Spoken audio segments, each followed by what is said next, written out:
সেদিন আর্জেন্টিনা বনাম স্পেন ম্যাচের আগে ড্রেসিং রুমে কি ঘটেছিল জানেন?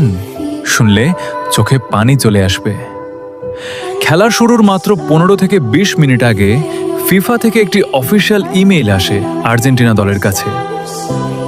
প্রিয় আর্জেন্টিনা, দুঃখের সঙ্গে জানানো যাচ্ছে যে আজকের ম্যাচে রেফারি এবং ভিএআর আপনাদের পাশে থাকতে পারবে না। অনুগ্রহ করে আজ নিজ দায়িত্বে ফুটবল খেলবেন। ইমেলটি পড়তেই ড্রেসিং রুমে নেমে এলো নীরবতা।